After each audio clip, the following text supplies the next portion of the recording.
السلام علیکم، کیسے ہیں آپ لوگ؟ خیریت سے ہیں؟ اچھا، ہم ایک بات آپ کو سمجھانے کی کوشش کرتے ہیں کہ یہ ہمیں ورلڈ بینک یہ ساری چیزیں ہے کیا بیسکلی، اور ہم لوگ کس طرح ان کے شکنجوں میں پھنس چکے ہیں اور کس طرح نکلیں گے یا نکل پائیں گے نہیں پائیں گے.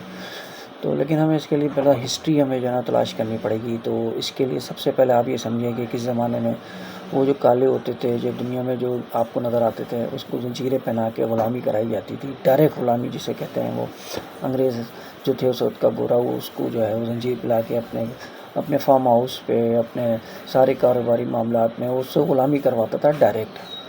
تو وہ کہلاتی تھی ڈائریکٹ غلامی، کہ وہ خرید لیتے تھے اور اس کے بعد جو ان سے وہ کام کراتے تھے. اچھا، ابھی بھی ایسا ہی ہے، لیکن کیا ہو گیا، یہ چیزیں انڈائریکٹ ہو گئی ہیں. بیسکلی ڈائریکٹ نہیں ہے، اب انڈائریکٹ ہیں. آپ کھا بھی رہے ہوں گے، پی بھی رہے ہوں گے، آپ بیسکلی آپ سمجھ تو رہے ہوں گے کہ آپ آزاد ہیں، لیکن ہوگا نہیں ایسا.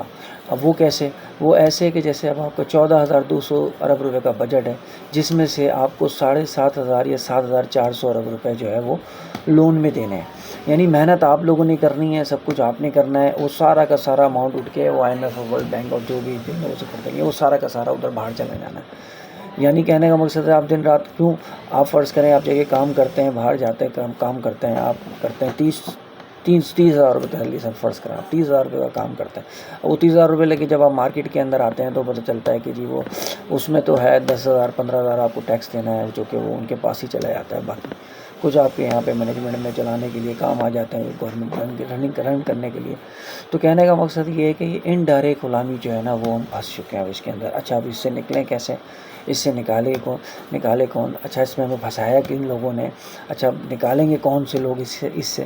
یہ ایک بڑا جو ہے نا گہرا سوال ہے، اور اس کو ذرا سمجھنے کی اور سوچنے کی ضرورت ہے. بہرحال پھنس تو چکے ہیں اس میں. اب اس کے لیے نکلنے کے لیے جیسے آپ اس سے نکلیں گے تو اس میں آپ کو بہت جو ہے نقصان ہوگا، اور وہ نہ قوم میرے خیال سے برداشت کر سکتی ہے، نہ کوئی اور برداشت کر سکتا ہے. اس کے لیے تو بہت قربانی دینی پڑے گی، تب جا کے کوئی 25-30 سال میں یہ قوم کھڑی ہوگی. فوراً تو اس میں بھی کچھ نہیں ہوتا ہے. ابھی تو اسٹیپ بھی نہیں لیا گیا ہے کہ ان سے ہمیں جان چھڑانی ہے اور ہم جو ہے وہ آزاد فیصلے کر سکیں. ہم تو اپنے ہی آپس میں اتنے زیادہ الجھے ہوئے ہیں یہاں پہ چیزوں میں، تو وہ ہم ان کا کیا کر سکتے ہیں. اب اس دوران انہوں نے جو بڑے اچھے کام کیے ہیں، جو بھی انہوں نے یہ ہم لوگوں کے ساتھ جو ہے یہ سارا کچھ ہوا ہے، اس میں انہوں نے اپنے لوگ بٹھا دیے ہیں. اب ان کے لوگ بیٹھے ہوئے ہیں، اب وہ فیصلے کر رہے ہیں. تو اب تو اور ہم شکنجے میں بہت زیادہ بری طریقے سے پھنس چکے ہیں. تو دیکھیں کس طرح نکلتے ہیں، نکل پاتے بھی ہیں نہیں پاتے. بہرحال ایک مشکل فیصلے ہیں، وہ جو آئندہ آنے والی نسلیں ہیں وہ بیچاری بھگتیں گی اس سب چیزوں کو. باقی یہ کہ ناامیدی تو کفر ہے، لیکن یہ ہے کہ کوشش ہی کر سکتے ہیں لوگ.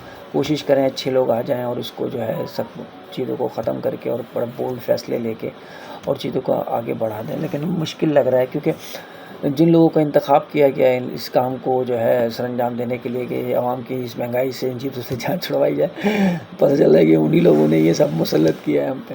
تو یہ تھوڑا سا مشکل ہے. بہرحال دیکھیں، اگر ان کی نیت صاف ہے تو شاید نکل بھی سکتے ہیں، لیکن دیکھیں کیا ہوتا ہے. پاکستان زندہ باد.